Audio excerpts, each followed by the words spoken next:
Hey, this is Matt from Fireblocks, and today I'm going to give you a brief walkthrough of one of my favorite new features, the USDC Gateway. We're going to use a couple of different types of docs along the way, and we're also going to use Postman. So let me introduce you to all three at once. Right here in developers.fireblocks.com, this is where we have the developer documentation, and here we're on USDC Gateway. You do not have to consume this documentation directly in the UI. You can always hop over it using the building with AI section, and we'll show you how to install the MCP into your own particular coding agent. So you can access this document directly from there. I'm going to show you here, easier to see for the video's sake. We also have the support center, and over here we have the gateway overview. Now the split between the two is that the support center is generally based on the console user. However, even as a developer, we'll refer to it now and again, because some of the stuff you do in a console involves policies, and therefore these guides are hyper relevant for that kind of stuff. So I'll flip back and forth, but these guides contain everything you need to know. We'll also use a console. Here I have a vault up and running, vault number 6. I'll bring you back to that in a moment. And we have our little collection over here, which I built specifically for this, which is about the gateway itself. So let's begin. All right. What we'd like to do is show you how to use the gateway to optimize your liquidity and generally consolidate things across USDC without having to handle all of the cross-network, cross-chain stuff yourself. And that's for both depositing and withdrawing. Okay? So in general, by the way, what are we saying about Circle Gateway in relation to Fireblocks? We're saying that the gateway is the liquidity layer underneath, okay? And Fireblocks is the platform above, obviously, where you manage all of your assets in general, where you're using your policies and so on. That part I'm sure you're intimately familiar with, so I won't spend too long on that, okay? All right, if we take a look, oh, by the way, everything you can do in the UI, we can do with the API, but I will show you using both, so you're very familiar with it, okay? It's one of the cool things about Fireblocks. API, UI, you get to choose, you can mix and match. If we pop over to Postman, here we can see we get the gateway wallet info. We're calling USDC_gateway. On the vault now, I've programmed this to use our vault 6. So let's get it and see what's happening before we do anything else, all right? Here we can see it's got status deactivated. Now it has a total balance, very, very small, but you can see across the different chains here, the different assets. This will become clear to you in a moment. And we have a virtual asset ID type. This is important. We'll come back to it in a moment, but we're working with virtual assets here. So are you ready? Let's activate this account and associate it with the gateway. What we're actually about to do, by the way, is that we're not going to move any funds. We're just going to create a virtual gateway wallet and bind it to this vault account. It's a one-to-one basis, right? And after that point, we should have one unified USDC balance across all supported chains on this particular vault account. Let's see what happens. It's activated, and you can see here we have this new wallet type. Very quickly, let's go across. It's already reflected. Now I've tried to record this video multiple times. No matter how fast I flip across to the UI, it's always instantaneous. Absolutely awesome in my opinion. So again, everything is completely reflected here, right? If I go back, if I wanted to do this using the UI, all I need to do is go to these 3 dots over here. So let me have a look for you. Let's deactivate it for now. All right, if we go in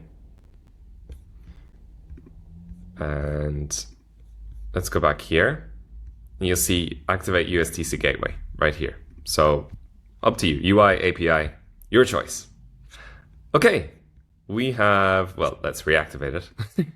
What we'd like to do next is make a deposit. Okay, before we make a deposit, there's some policies that we need to set up. All right.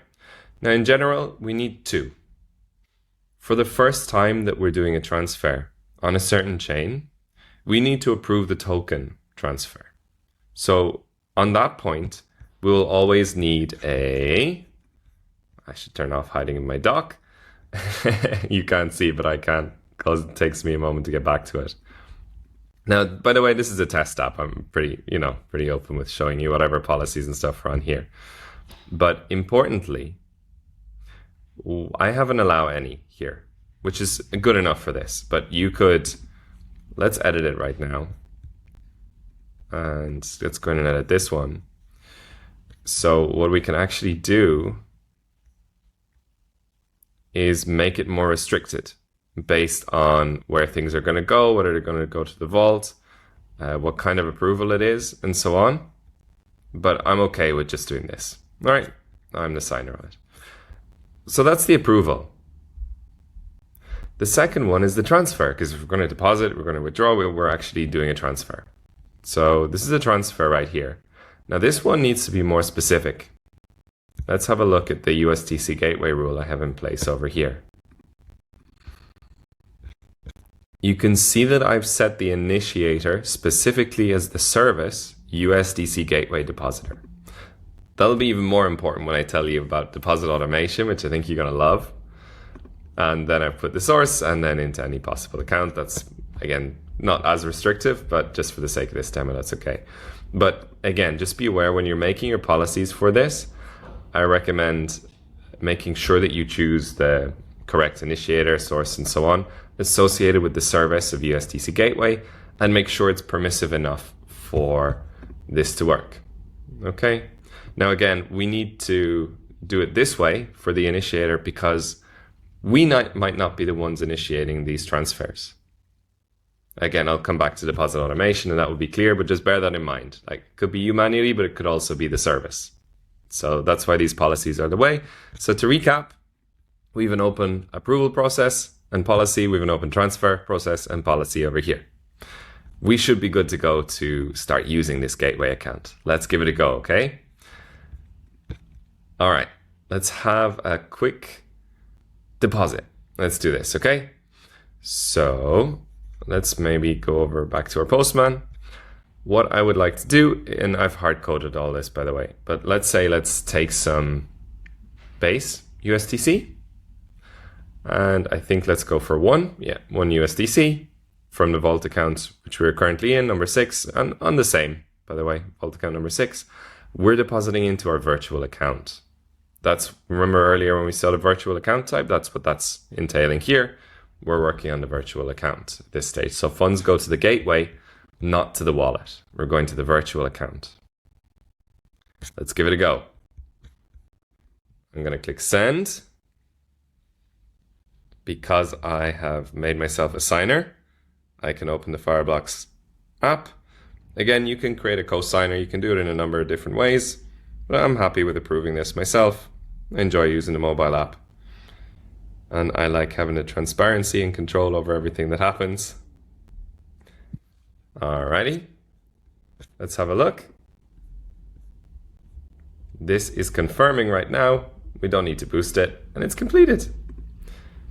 Okay, awesome. So, important note here. You'll be able to see that this balance, maybe you didn't notice it earlier, but this balance was one higher. It's decreased. Yet the gateway balance is not yet updated. And that's normal, by the way. So there's a period of time where we're essentially in a state called waiting for credit. Okay? And this will take, it can take an amount of time. Depends on Circle's block confirmation requirements, and that depends on the chain in which you're doing this. But essentially, you can follow it along by looking for the documentation for this. It's expected that there's a certain amount of time before things get updated. So we'll move on and just know that that is okay and that is expected. And again, it's according to Circle's requirements. All right. So what if we wanted not to do this deposit manually? What if we wanted to do it automatically? Because this gateway is a super helpful place where you can manage all of your liquidity across USDC in one place for multiple chains. And by the way, if we hover over here, we can see this. Here are all the chains right here. Again, USDC will update shortly on base, but there are 11 compatible assets at the moment, according to what I have. So let's pop over here and you see this neat little trigger. It says set a deposit automation trigger. If we do so, we'll give it a balance threshold and it will start sweeping every hour. On every vault which has a balance greater than that threshold, it will sweep that balance into our gateway account. And hence that policy earlier where we saw the initiator was a service. That's what that's allowing you to do. So I have a bit over here. I still have a lot in my base account. And I'm fine with like automatically sweeping this in. I prefer to have it here. Let's set it up. I'm actually going to check it using this endpoint.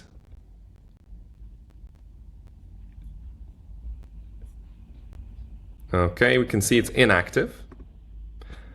Let's activate that now. Let's keep the balance threshold at 2. I'm okay with that. So as you see, everything is configurable in the API, which I absolutely love. If we pop back here, and we will see in a moment that it will get updated. Okay, so let me just double check on that. All right, so now we have this running, and if we were to wait a little while, I'll include a screenshot at the end of this video, but it's going to run for the first time. Actually, you can see right here. We didn't have to wait very long at all since it's the first time that this is running. Off we go. That is done. And you will now see that we have some USDC heading for the gateway account, and that was done automatically. Whenever I get some deposits into these accounts, again, within the next hour, that'll again be swept into the gateway. Super cool stuff. All right. What about withdrawing, by the way? I'll come back to this video, just skipping a point. You won't see it, but I will pause and come back as we have the gateway updated with our new balance, and we can continue with withdrawing. Okay, but in this case, I'm just going to set it up for us to show what we'd like to do. We've been working with one vault account this whole time. By no means is that the restriction. Let's go out and let's have a look at our treasury. So that's vault 0. And we see that we have some USDC and Arbitrum 1. I'd like to target that one, I think. So what we need is to actually have the vault account ready, which we're going to transfer into, and then on USDC Gateway, we can transfer it from whatever we have. And again, very shortly, when I come back, that'll be on base. All right, I'm back. We have updated from our first call. That's all we need for now, because I would just like to withdraw 1. And by the way, as a side note, I maybe didn't show you this, but the balance of the gateway also shows up when you call that vault account's balance overall. So you can see here we have all of the other balances. We have our base chain stuff, and down here for that same account, we have the old balance here. I called this just before this completed, so if we check it again, we will see that it's been updated to 1. Okay, awesome. Let's have a look now. So I would like to attempt to withdraw. Let's do this manually. Okay. Super, that's been submitted. I will have a look and approve. While I'm doing that, there's something really neat about this, by the way. So on the deposits, we do need to pay base asset gas on the source chain. So that was ETH on base. But on the withdrawal, however, we can just take that gas from the USDC balance. So we don't need native gas on the destination chain in this case, yes. So you can withdraw to any supported chain that you want, use your balance on the gateway to pay for that gas, and not have to worry about holding the native asset like ETH. So for me, that's a big relief because I can just do that myself without having to worry about, it's always a bit of a pain for myself. Okay, let's have a look. Hey, I am back. I had to take a minute to pause the recording and come back to sort out some issues on my side. Here we are, and we indeed see that we have completed a transaction. I pulled it from 1 to 0.5, but you can see it's completed right here. If we go to our treasury, we can see that on Arbitrum1, we have been credited. And just like that, we have an end-to-end flow using the gateway.